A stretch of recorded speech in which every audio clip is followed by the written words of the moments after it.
Beowulf, translated by Francis Barton Gummere, Section 25.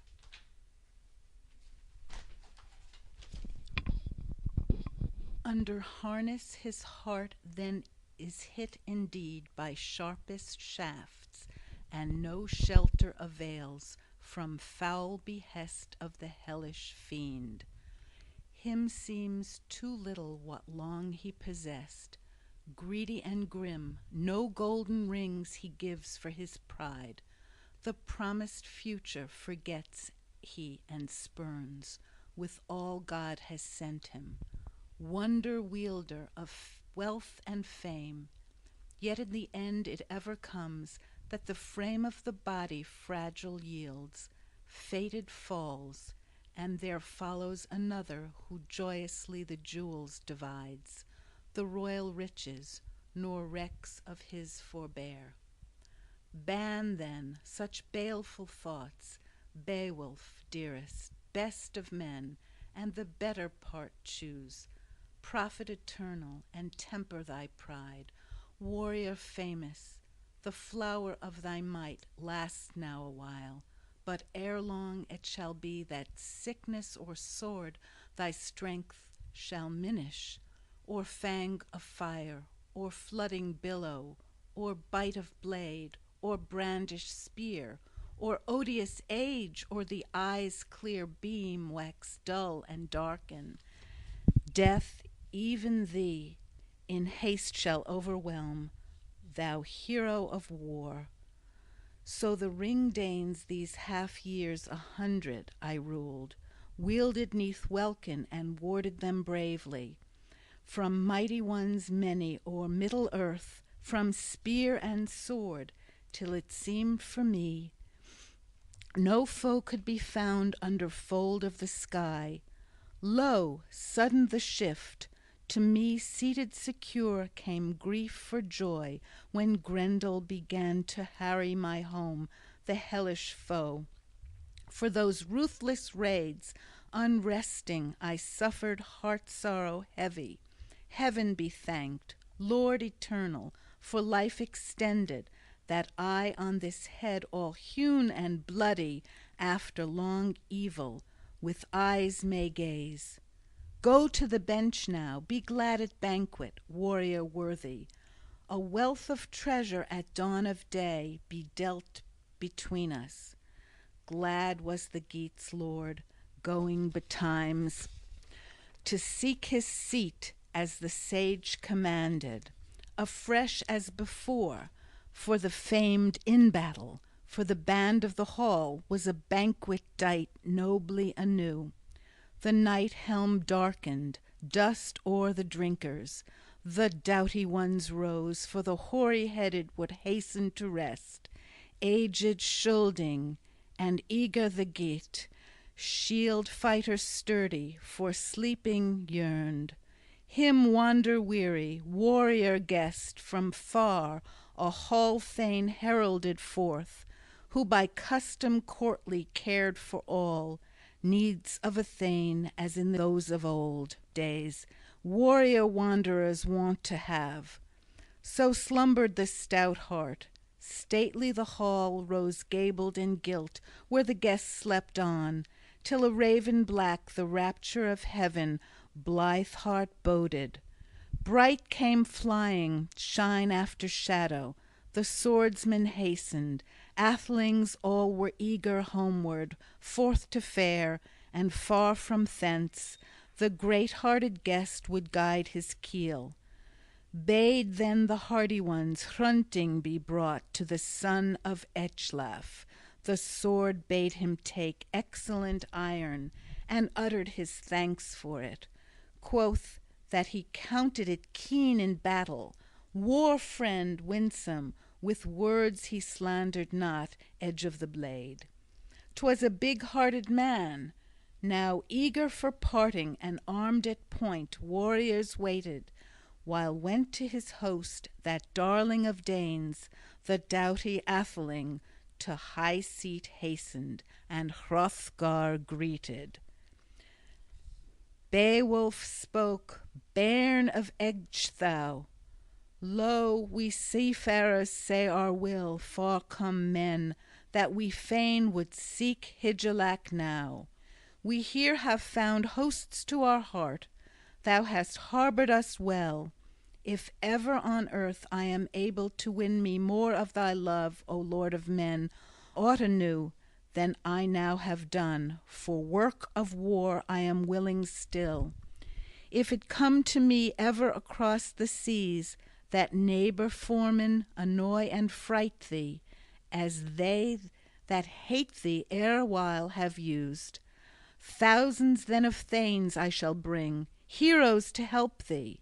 Of Hygelac I know, ward of his folk, that, though few his years, the Lord of the Geats will give me aid by word and by work, that well I may serve thee, wielding the war-wood to win thy triumph, and lending thee might when thou lackest men.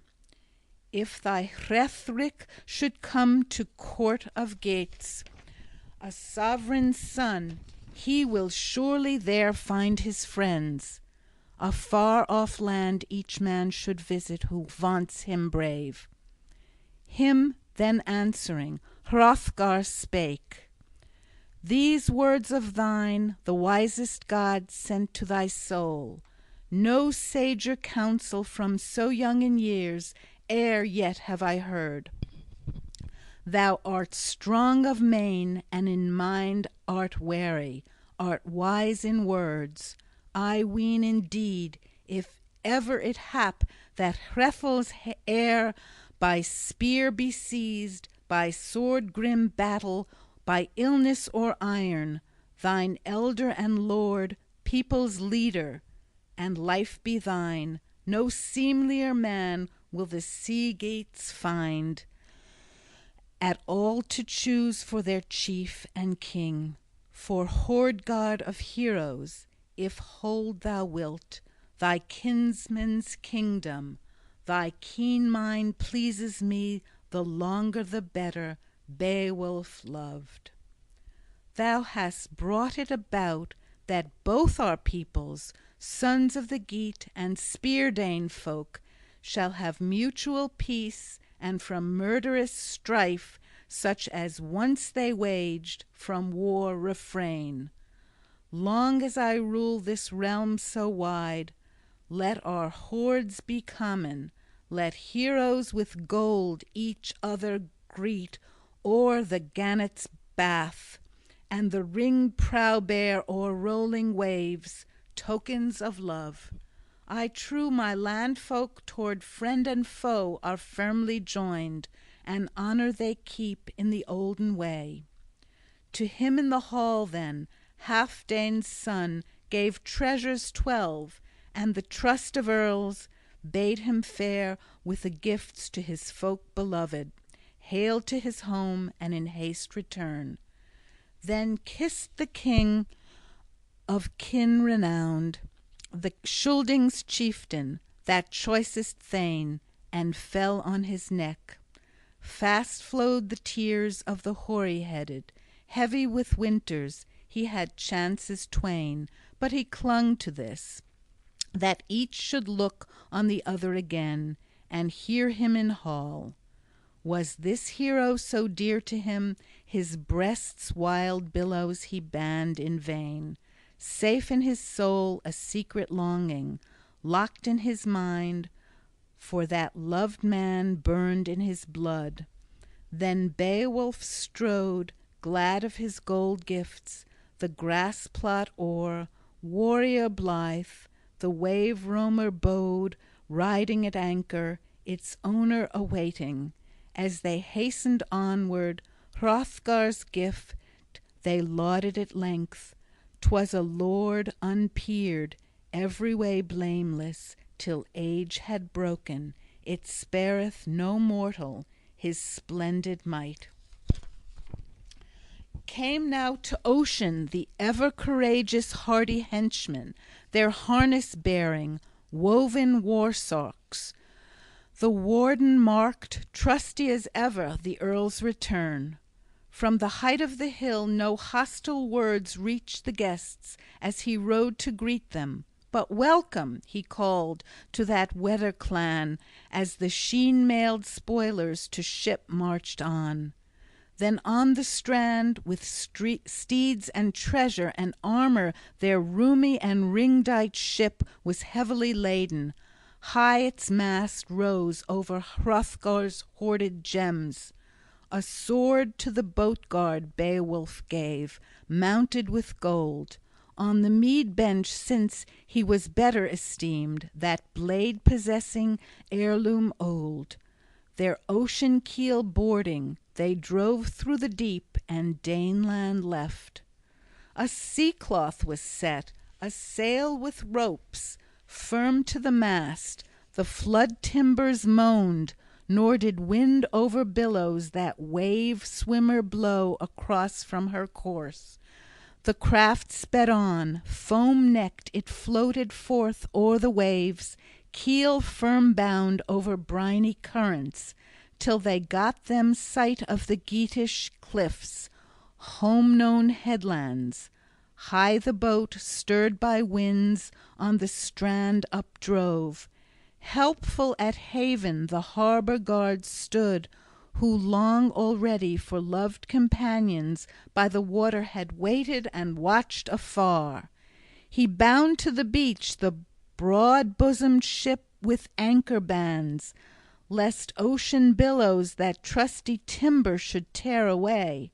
Then Beowulf bade them bear the treasure, gold and jewels. No journey far was it thence to go to the giver of rings. Hygelac Hrethling, at home he dwelt by the sea-wall close. Himself and clan, haughty that house. A hero the king, high the hall, and Hygd right young, wise and wary. Though winters few in those fortress walls, she had found a home, Hereth's daughter. Nor humble her ways, nor grudged she gifts to the Geatish men of precious treasure.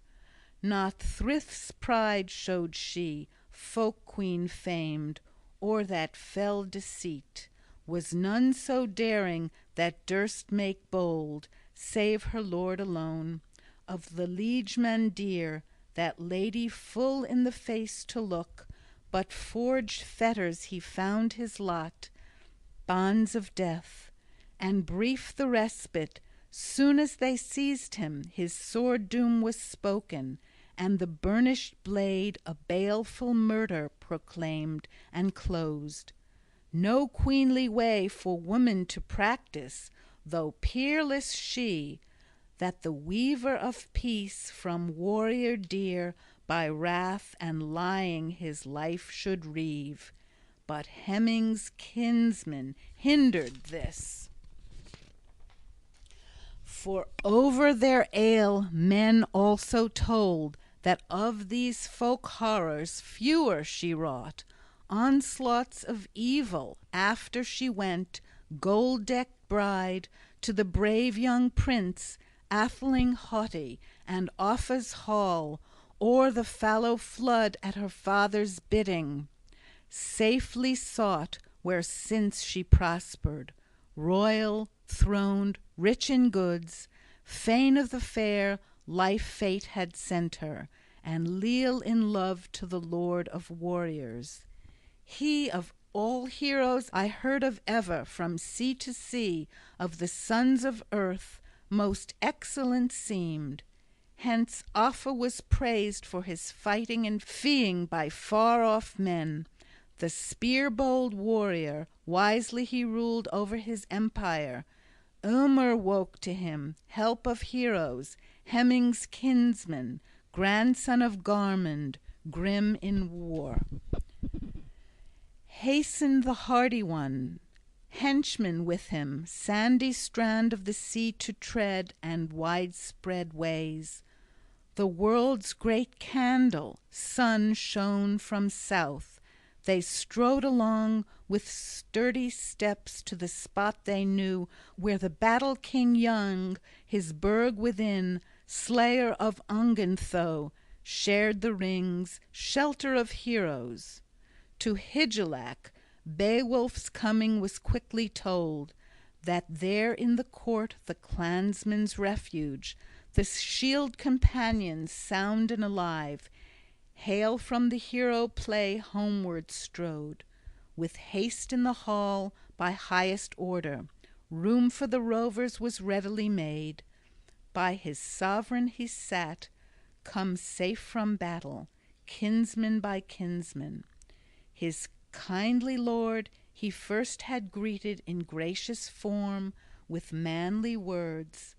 The mead dispensing came through the high hall Hereth's daughter, winsome to warriors, wine cup bore to the hands of the heroes. Hygelac then his comrade fairly with question plied in the lofty hall, sore longing to know what manner of sojourn the sea-geats made. What came of thy quest, my kinsman Beowulf, when thy yearnings suddenly swept thee yonder, battle to seek o'er the briny sea, combat in Heorot? Hrothgar, couldst thou aid at all the honored chief in his wide-known woes? With waves of care my sad heart seethed. I sore mistrusted my loved one's venture. Long I begged thee by no means to seek that slaughtering monster, but suffer the South Danes to settle their feud themselves with Grendel. Now God be thanked that safe and sound I can see thee now. Beowulf spake, the bairn of Ecgtheow. 'Tis known and unhidden, Hygelac lord, to many men, that meeting of ours, struggle grim between Grendel and me, which we fought on the field where full too many sorrows he wrought for the Scylding victors, evils unending. These all I avenged. No boast can be from breed of Grendel any on earth, for that uproar at dawn from the longest lived of the loathsome race in fleshly fold. But first I went Hrothgar to greet in the hall of gifts, where Halfdane's kinsman high renowned stood as my purpose was plain to him, assigned me a seat by his son and heir. The liegemen were lusty. My life days never such merry men over mead in hall have I heard under heaven.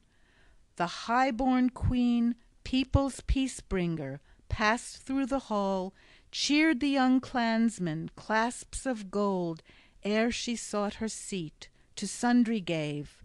Oft to the heroes, Hrothgar's daughter, to earls in turn, the ale-cup tendered.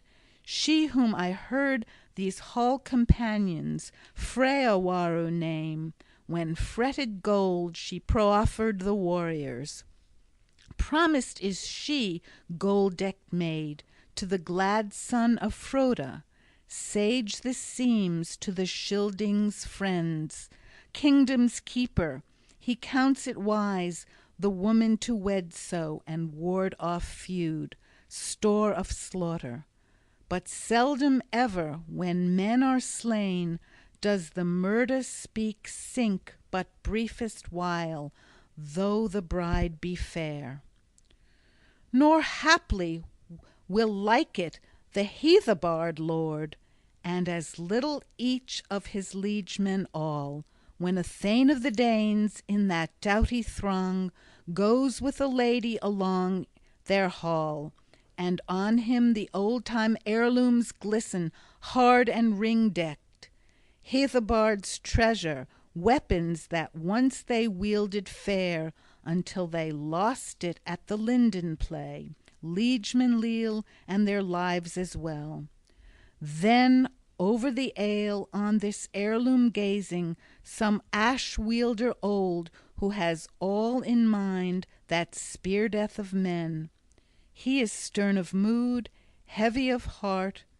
In the hero young tests the temper and tries the soul, and war-hate wakens with words like these. Canst thou not, comrade, ken that sword which to the fray thy father carried in his final feud, 'neath the fighting mask, dearest of blades, when the Danish slew him, and wielded the war place on Withergild's fall, after havoc of heroes, those hardy Scyldings? Now the son of a certain slaughtering Dane, proud of his treasure, paces this hall, joys in the killing, and carries the jewel that rightfully ought to be owned by thee. Thus he urges and eggs him all the time with keenest words, till occasion offers that Freawaru's thane, for his father's deed, after bite of brand in his blood must slumber, losing his life, but that liegeman flies living away for the land he kens. And thus be broken on both their sides oaths of the earls, when Ingeld's breast wells with war hate and wife love now after the care billows cooler grows. So I hold not high the Heathobard's faith due to the Danes, or their during love and pact of peace. But I pass from that, turning to Grendel, O giver of treasure, and saying in full now how the fight resulted, handfray of heroes, when heaven's jewel had fled o'er far fields, that fierce sprite came, night foe savage, to seek us out, where safe and sound we sentried the hall. To Hondscio then was that harassing deadly, his fall there was fated, he first was slain, girded warrior. Grendel on him turned murderous mouth, on our mighty kinsman, and all of the braves' man body devoured. Yet none the earlier, empty-handed, would the bloody-toothed murderer, mindful of bale, outward go from the gold-decked hall. But me he attacked in his terror of might, with greedy hand grasped me. A glove hung by him, wide and wondrous, wound with bands, and in artful wise it was all wrought by devilish craft of dragon skins. Me therein, an innocent man, the fiendish foe was fain to thrust with many another. He might not so, when I all angrily upright stood. 'Twere long to relate how that land destroyer I paid in kind for his cruel deeds. Yet there, my prince, this people of thine got fame by my fighting. He fled away, and a little space his life preserved. But there stayed behind him his stronger hand, left in Heorot. Heartsick thence, on the floor of the ocean that outcast fell. Me for this struggle the Scyldings' friend paid in plenty with plates of gold, with many a treasure. When morn had come, and we all at the banquet board sat down, then was song and glee. The gray-haired Scylding, much tested, told of the times of yore, whiles the hero his harp bestirred, wood of delight. Now lays he chanted of sooth and sadness, or said aright legends of wonder, the wide-hearted king. Or for years of his youth he would yearn at times for strength of old struggles. Now stricken with age, hoary hero, his heart surged full, when wise with winters he wailed their flight. Thus in the hall the whole of that day at ease we feasted, till fell o'er earth another night. Anon full ready, in greed of vengeance, Grendel's mother set forth all doleful. Dead was her son through war hate of wedders. Now woman monstrous, with fury fell, a foeman she slew, avenging her offspring. From Asshur old, loyal counsellor, life was gone. Nor might they even, when morning broke, those Danish people, their death-done comrade burn with brands. On bale fire lay the man they mourned. Under mountain stream she had carried the corpse with cruel hands. For Hrothgar, that was the heaviest sorrow of all that had laden the lord of his folk.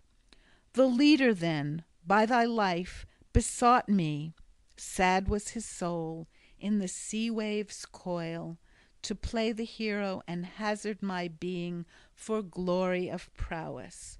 My guerdon he pledged.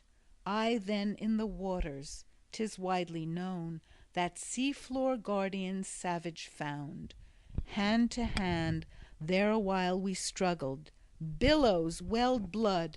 In the briny hall her head I hewed with a hardy blade from Grendel's mother, and gained my life, though not without danger. My doom was not yet. Then the haven of heroes, Halfdane's son, gave me in guerdon great gifts of price. So held this king to the customs old, that I wanted for naught in the wage I gained. The meed of my might, he made me gifts, Halfdane's heir, for my own disposal. Now to thee, my prince, I proffer them all, gladly give them. Thy grace alone can find me favor. Few indeed have I of kinsmen, save Hygelac, thee. Then he bade them bear him the boar-head standard, in battle-helm high, and breastplate gray, the splendid sword.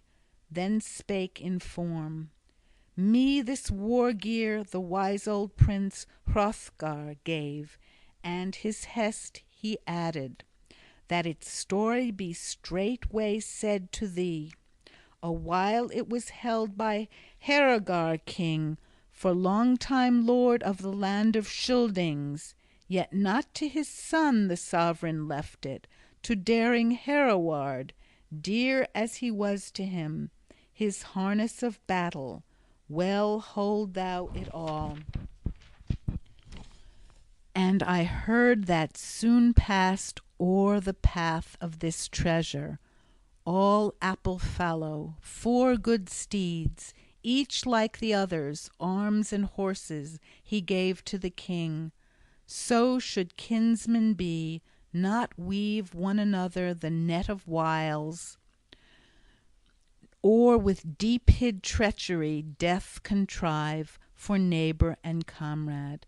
His nephew was ever by hardy Hygelac held full dear, and each kept watch o'er the other's weal. I heard too, the necklace to Hygd he presented, wonder-wrought treasure, which Wealhtheow gave him, sovran's daughter. 3 steeds he added, slender and saddle-gay. Since such gift, the gem gleamed bright on the breast of the queen. Thus showed his strain, the son of Ecgtheow, as a man remarked for mighty deeds and acts of honor. At ale he slew not comrade or kin, nor cruel his mood, though of sons of earth his strength was greatest, a glorious gift that God had sent the splendid leader. Long was he spurned and worthless by Geatish warriors held. Him at mead the master of clans failed full oft to favor at all. Slack and shiftless the strong men deemed him, profitless prince. But payment came to the warrior honored for all his woes. Then the bulwark of earls bade bring within hardy chieftain, Hrethel's heirloom garnished with gold.